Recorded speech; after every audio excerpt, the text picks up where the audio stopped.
egameni lenkosi yethu uJesu. Siyabonga uNkulunkulu ekuseni njena kuthi nguye losilondolodako, nguye futhi losivikelako njengakusho kwakhe ukuthi uyawuba nathi ngaso sonke isikhathi.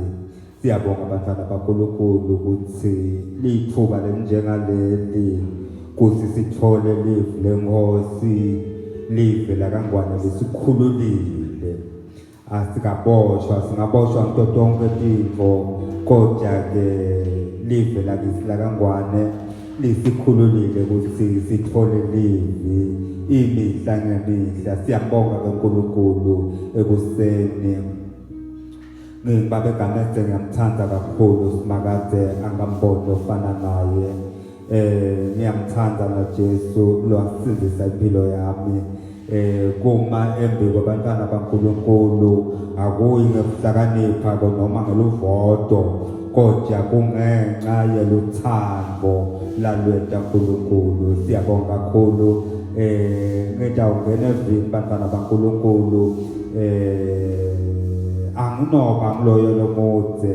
Ngidawukhuluma nje ngomzathu kuphela. Ngidawukhuluma ngemthandazo, ngikhulume ngokukholwa, ngidawukhuluma ngemthandazo, ngikhulume ngokulingwa, bese ngikhuluma ngenzando yaNkulunkulu. Jingo nje izathu kuphela, bese ngihlala phansi. Sitawucela kuvula encwadini yaJohane 18 verse number 1 la khona sitawuqala khona sifunde khona. Johane 18 verse number 1. Sihloko sakhona sithi kuboshwa kwaJesu. Jesu wathi kube aqede kuthandaza wahamba kanye nabafundi bakhe bewelela ngesheya komfudlana lokwakuthiwa yiKidoni. Bekunengade langena kuyo Jesu kanye nabafundi bakhe. Judas lowamthengisa naye bekayadi leyo ndawo. Phela Jesu abevamise ukuhlangana khona nabafundi bakhe, ngakho-ke Judas wavele waqonda khona kuleyo ndawo ahamba nesiqubu lesikhulu semasotsha nalabanye bogadi belithempeli labe bathunywe abapristi abakhulu kanye nabafarisi. Bebahlome tikhali baphethe emalambu netindlwane. Ngakho Jesu akwati konke lokwakutamehlela, wasondela embi kwabo wathi, nifuna bani? Siyabonga Baba wethu longcwele kuseni egameni likaJesu. Sibonga live lakho Nkosi ekuseni, ngilo lelidingakako noma sikhathi simadima kangaka, kodwa ngilo lelitasiphula, ngilo lelitasilamulela. Siyabonga uNkulunkulu wethu kusipha live lakho lemihla ngemihla egameni elingodumo kwamagama onke, ligama laJesu Kristu waseNazaretha. Siyabonga bazalwana, asesifundeni ngemuva kancane incwadi yaLuka Luka 22 verse 39. Luka 22 verse 39 la khona sitawufunda khona-ke kubhalwe kanjena kuthi Jesu uthandaza sihloko sakhona sithi Jesu uthandaza entabeni yemnqumo. Jesu wasuka wahamba waya entabeni le yemnqumo njengoba abevamisile, nabafundi bakhe bahamba naye. Wathi kube efike kuleyo ndawo wathi kubo, thandazani kuze ningangene ekulingweni. Kodwa yena wesuka kubo waqhubeka libanga lelingaba ngangemjikijelo, waguqa phansi wathandaza wathi, Babe, nawuthanda susa kimi lendlebe yelusizi, akwenteke inthando yakho. Ingilozi yaphuma ezulwini yafika kuye yamqinisa, inhliziyo yakhe yayilusizi. Wathandaza ngekuqinisela lokukhulu, tithukuthuku takhe taze taba njengemathosi engadi athosela phansi. wasukuma ekuthandazeni wabuyela kubafundi bakhe wabakhanza sebalele ngoba bebakhathateke kakhulu etinhlitiyweni tabo. Wathi kubo, nilaleleni, vukani nithandaze kuze ningangeni ekulingweni. La sifunda khona, sifunda ngendzaba ya Jesu uma satawuya esiphambanweni. Ngitawukhuluma ngemthandazo, ngikhulume ngekulingwa, ngikhulume futhi ngenthando yaNkulunkulu. Sathandaza Jesu wathi makwenteke yakho inthando kungenteki yami. Emthandazweni nasisemthandazweni sithandaza noma sikhuleka. Umthandazo wehlukana tinhlobo letimbili. Kunemthandazo lo thandazwa ngumntwana kaNkulunkulu noma ke umkhuleko. Lo mthandazo na uthandazako aguqe phansi uthandazela into. Ngasho ngithi kulesinye isikhathi kungabe ngulapho khona ugulelwa sihlobo sakho ucele kuNkulunkulu ukuthi Nkosi ngiside uphilise nasi sihlobo sami. Lowo umthandazo. Kunalolunye luhlobo lwemthandazo lesiluthandaza nasiguqile noma ke umkhuleko. Lolu hlobo lwemthandazo lolwehlukile noma ke loludiphi kakhulu ngula khona sithandaza khona, sithandaza kuNkulunkulu ngeticelo tethu. La khona sithandaza sifike ezingeni la khona singathandazeli kuthi lento ibe sesandleni sethu. Uma sithandaza sithandazela kwekuthi nasisukuma lengo lesithandazako sithatha ngaleso sikhathi nasisukuma sikholwe ukuthi uNkulunkulu sowusiniketile lento. Sekude lokunye lesikugadzako kuthi kufike esandleni semehlo enyama.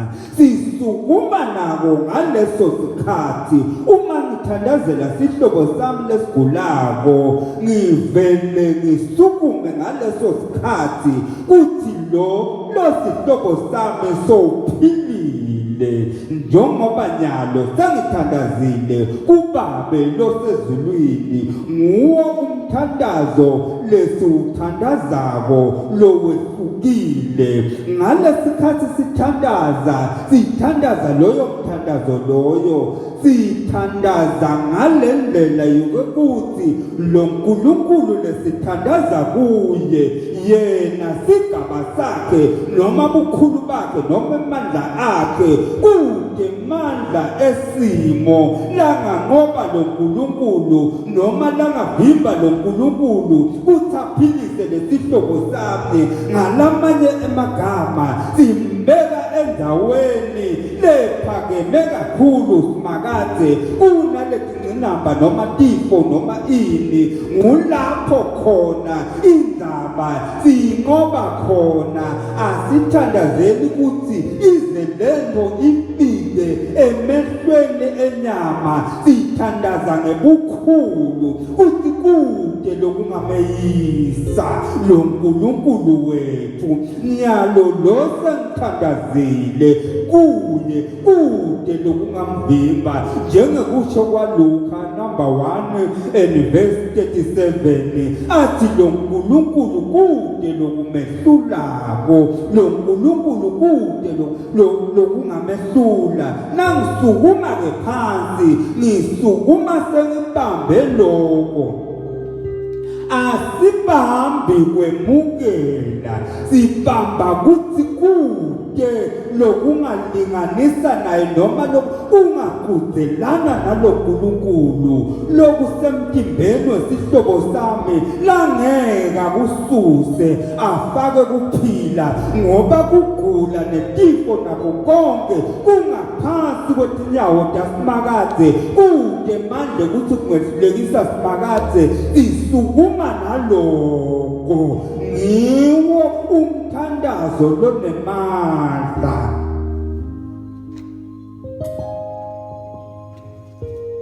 Asihlaleni kuthi lento ize ifike emehlweni enyama. Hallelujah. Mahebheru 11 verse number 6 kubhalwe kanje, umuntu lode kukholwa angeke akhone ukujabulisa uNkulunkulu ngoba loda kuNkulunkulu kufanele akholwe ukuthi uNkulunkulu uyaphila nokuthi uyabavuza laba mufunako. Ngalesikhathi sithandaza esicelweni noma kuloko sithandazela kuthi lo uNkulunkulu ajabule. Sithandazela ajabule, simjabulisa ngalokho ukuthi tonke tinqinamba letivivile, kungabe kuhlala ungawutholi umsebenzi, kungabe ufuna umshado kude, kungabe kwentekani, sibese sithi lo uNkulunkulu lesengithandaze kuye kude lokungangivimba noma lokungamvimba lo uNkulunkulu kuthi ngisebente lokho simthatha uNkulunkulu simbeke ezingeni lakhe lebuNkulunkulu, simbeke etulu, asimbeke phansi.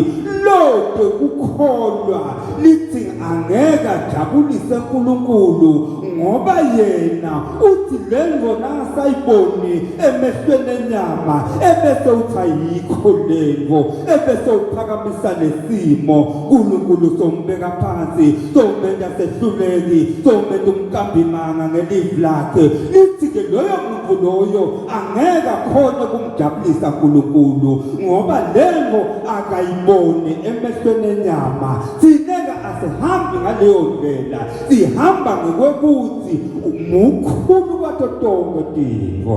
Asesifundeni verse 10 asifundeni Mahebheru 10 verse number 35 kubhalwe kanjena ke verse number 35 Mahebheru 10 verse number 35.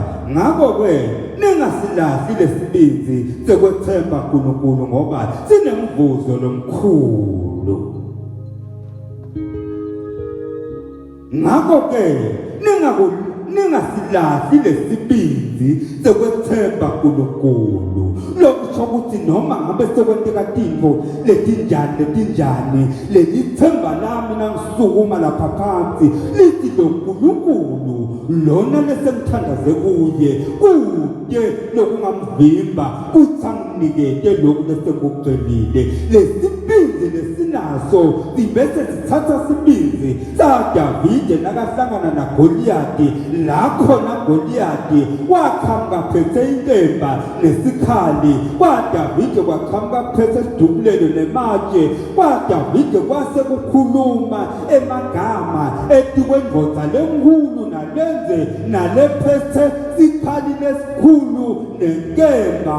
Wathi lalela Goliathi, ngifuna ukukutshela, wamtshela emehlweni ngesibindi, wathi lo Simakadze akasinzisi ngenkemba nangesikhali ngoba impi yaSimakadze sonke simo lesisembi komfana kaNkulunkulu asisiso sakho zalo uNkulunkulu lomethemba nawusukuma phasi. Siyaqhubeka bazalwane, sibuyele evini lenkosi la sifunde khona, sifunde incwadi yaJohane 18 verse number 1, sase sifunde Luka 22 verse number 2, verse number 39, Luka 22 verse number 31, verse number 39. La khona sifunde khona kanje lo verse number 39. Jesu wasuka wahamba wahamba waya entsabeni yenqumo njengoba bevamile nabafundi bakhe bahamba naye wathi kube efike kuleyo ndawo wathi kubo thandazani kuze ningangeni ekulingweni kodwa yena wesuka waqhubeka libanga lelingana mjikijelo wathandaza wathi babe nawuthanda susa kimi lendlebe yelusizi noko kungabi ngenthando yami kodwa akwenteke yakho inthando ngalela sifunde ngakhona kuJohane liveta kuthi wathi nakesuka emthandazweni wase wewela umfudlana nakewela lo mfudlana wase ungena engadzeni la angena khona engadzeni na Judas Iscariot bekakwazi ngalala thandaza ngakhona ngesikhathi Jesu athandaza lokwendeka ngalesikhathi nakathandaza asashiye abafundi bakhe ngesikhathi Allah athandaza wambona Judas Iscariot ngale apulana nebapristi labakhulu konke lokwakwenteka ngale ikemba nako konke nokutakwendekani wakubona la emthandazweni athandaza la aguqile athandaza wakubona konke kuthi Judas Iscariot wehlile number 2 lenzawo lena lakesuka emthandazweni aqonde right go wathi Allah emthandazweni uthi Judas Iscariot uyayathi lenzawo kodwa waqonda right khona go leli Jesu aye khona go kunemagama lawakhulumako athi lo kungendeki yami inthando akwendeke yakho inthando ngicela ngibambe bantwana baNkulunkulu haleluya ngicela ngibambe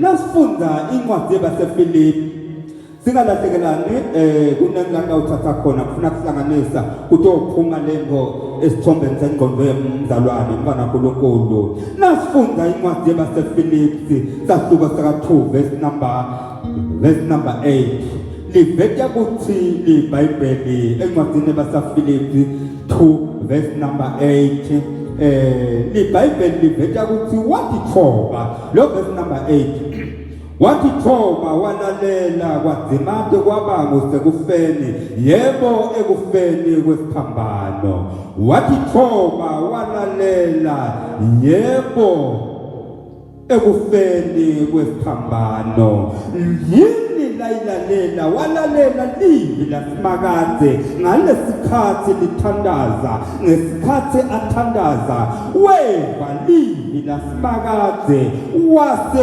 uyalilalela sitawufunda incwadi ya Isaiah ngawucela siye encwadini ya Isaiah siye encwadini ya Isaiah asiye encwadini ya Isaiah 41 verse number Isaiah 41 verse number 9 verse number 10 kubhalwe kanjena Isaiah 41 verse number 10 ngakho ke ungesabi ngoba mina nginawe ungajabi ngoba mina ngiNkulunkulu wakho ngijakuqinisa ngikusike ngiyakubamba ngesandla sami sengisekudla lesilungile ngalesikhathi aguqile abona Judas Iscariot ngale apulana aphinde athi konke lokutakwendeka wase uva livi lelivi walilalela wase uyatithoba phambi kwaNkulunkulu lithi-ke lelivi ungesabi ngoba mina ngitawuba nawe ngitakubamba ngesandla sami sangesekudla lesilungile wase uyefika simakaze yambamba ngesandla sakhe sangesekudla uthitheke ngale kuJohane khona wewela umfudlana ngalesikhathi Jesu ewela lo mfudlane bekabanjwe umsmakaze ngesandla sakhe sangesekudla wakhuphukela engadeni ambambile ismakaze ngesandla sakhe sangesekudla base bayefika boJuda Iskarioti. Ngifuna ukukutshela nako umfana kaNkulunkulu uthi noma ngawusendaweni yasemkhulekweni noma esontweni noma ebandleni noma ekuzileni noma kuphi sathana akesabi ukuvumela endaweni yakho akuhlasele khona. Angikho ke lapho wathi nake fika khona wase ufikelwa siqumbi lesitya naJuda Iskarioti wafika khona asesibuyele kancane emuva eTestamentini lelizala la khona kusebenza ngemthetho waMose kuthiwa loyo labeke ngesono bekathatha imvu noma ke lizinyane lemvu ebese ulibamba ngesandla sohamba nalo soya kumpristi efike umpristi alithathe lizinyane bese ulimikisa endaweni la litawufike liphelele khona Jesu abese ayivane asesifundzeni verse number asifundzeni Isaiah 53 verse number 7 kubhalwe kanjena ya verse number 7 yacinzetela yahlushwa kodwa ayizange uvule umlomo wayo yaba njengelizinyane lemvu leliyiswa ekuhlathweni nanjengemvu lembinzile embikwe bahulu bayo nayo ayizange uvule umlomo wayo yaboshwa yalahlwa ngelikhala yasuswa ngubani nje wesitukulwane sayo labenaka kuthi yanqunywa esiveni eveni labaphilako yashaywa ngenxa yesono sebantu bami babeka lithuna layo nalababi yaba kanye nalabanjingile ekufeni kwayo noko yayingazange yente budlova nemacebo abengekho ngisho emlonyeni wayo lapha nasamthatha Jesu amthatha uNkulunkulu awela naye umfudlana afika kulendzawo la khona tawuhlangana khona naJuda Iskarioti abesathethe simo semvu asathethe isimo selizinyane lithike lapha wase uyathula number 1 lena wathi nakalalela lelivi wase uyakithoba njengekutsho baseFilipi Philip 2 verse number 8 walalela livi lelithi ngitawuba nawe wena njena ukuthi ube nesibindi ungesabi ngoba ngiyakubamba ngesandla sami sangesekudla usukela lapho wase uyathula phambi kwaNkulunkulu wahamba naye wafika wase uthatha danda tetoni wathatha abantu labamnyisa abapristi abakhulu bamenda yonke into bahlekisa ngaye bamshaya bamephuka kodwa wathula njengemvu alemele kuhlatshwa akazange sathi noma sefike kuleso simo abe nemacebonyana abe nebucidlanyane abe na reverse waqhubeka waze wayawufika esiphambanweni. Haleluya. Sengena ke manje hayentiwe inthando yakho athi naye nakathandaza noko babe akungabi kodwa akwentele yakho inthando.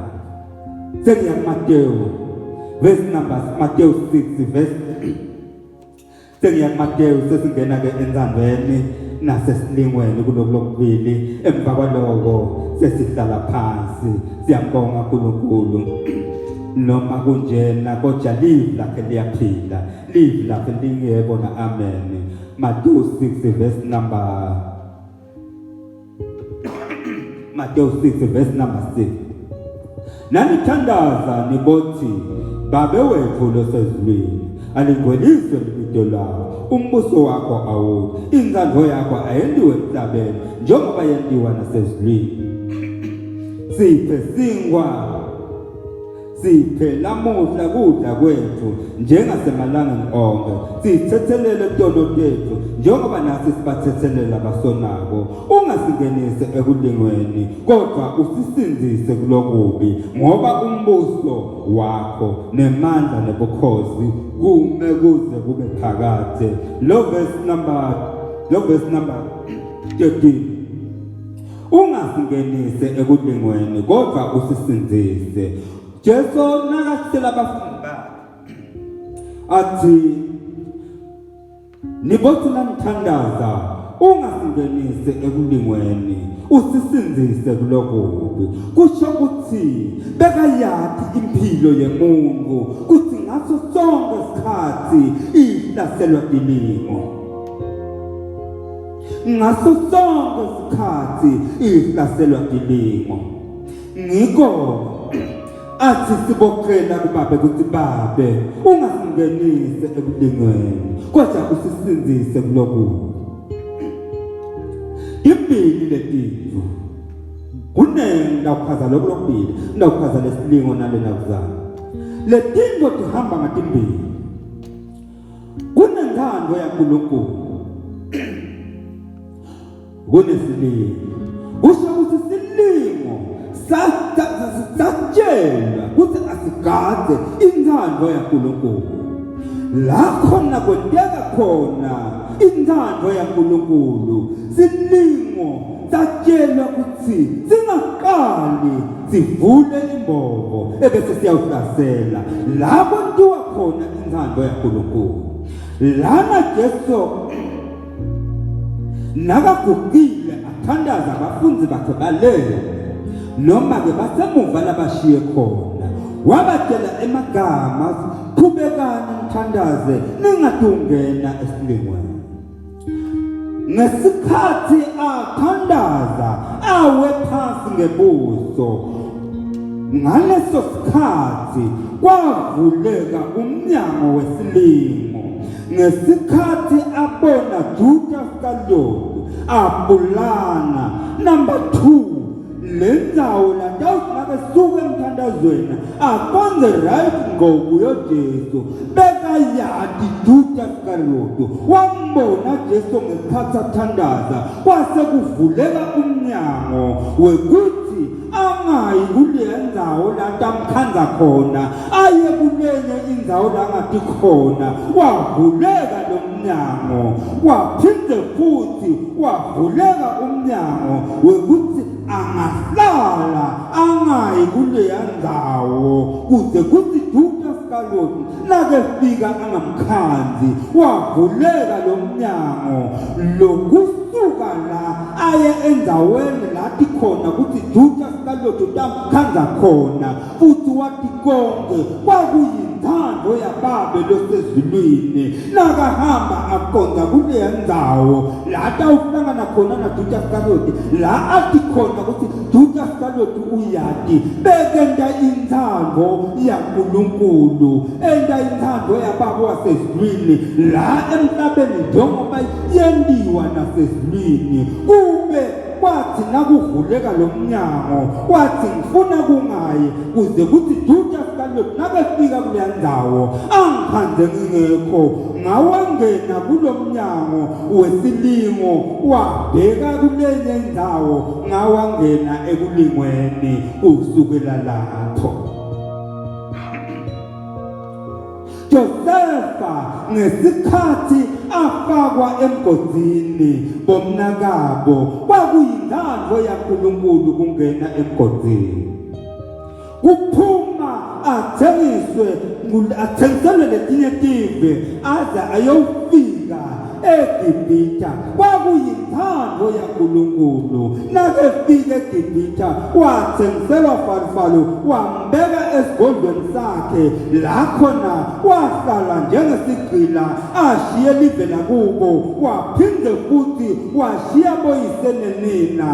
Lokho bekuyinthando yaNkulunkulu, ngoba inthando yaNkulunkulu sigadiwe silingo sase siyaqhamuka silingo wavuleka umnyango umkaPhotifari wambamba Josefa ngesizathu sekuthi ufuna ukujabulisa naJosefa ngekwemtimba lo mnyango wavuleka kuJosefa uthangangena Josefa noma umkaPhotifari sabambe impahla yakhe akavumanga kungena kulo mnyango wesilingo ngoba embi kwakhe kwakunemnyango lovulekile wekuyiba ngumvunankulu wekuthi bomnakabo bamkhothame wawuvulekile lo mnyango nalona wesilingo wavuleka kodwa Josefa wabaleka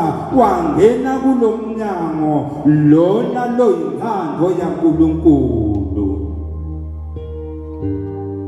silingo nenthando yaNkulunkulu kumateneka mashi wathatha sinyathelo wathi sengende inthando yaNkulunkulu silingo sesikhona akwehlukani kwahlala kugadzene bazalwane labanenge bafeyila hayi ngoba kunjani bafeyiswa inthando yaNkulunkulu naso wenda inthando yaNkulunkulu ebese kuyakhuphuka sekubangamalagwane ngulakhona bajikela phansi ethawulane labanye basaba umnyango baphume bakhishwa inthando yasimakade ngoba nawucabanga kahle tonke ledingo lendlula kuto Josefa wawungeke ukhone nawucabanga kahle Jesu nakathandaza abona Judas Iscariot wena ngokwakho wawungeke wawangena kulo mnyango wesilingo ngulakho nakhona enthandweni yaNkulunkulu yenyukela baba kani la enthandweni yaNkulunkulu ngumnyango loyawuphumelelisa wena empilweni yakho esikolweni ekufundzeni emsebentini kuphi inthando yaNkulunkulu lekumikisa kuletinto lesilingo-ke sekuphambukisa wena uthi ungefiki entweni yakho ngoba lenthando yaNkulunkulu iyindlela lekuyise empumelelweni. Haleluya. Sesiyabala bantwana baNkulunkulu ngumthandazo umkhuleko nasikhuleka asikhulekeli ukuthi lento siyiphathe ngesandla kodwa sikhulekela ukuthi lo babe wethu lo sesizwini ajabule simjabulisa ngokuthi lokhu sembi kwami noma kungathatha 5 years noma 10 years ungakefiki esandleni senyama kodwa lo Nkulunkulu esithandaze kuye angeke kube khona ivo lengamehlula ukuthi anganginiki ngoba yena ungibabe lo sethi kwakho konke.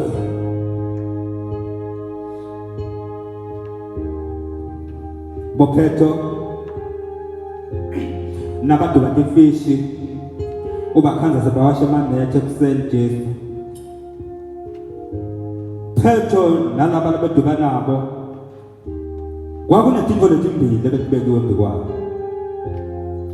kwakunelivi netinhlanti boPetro bebangafuni livi bebafuna tinhlanti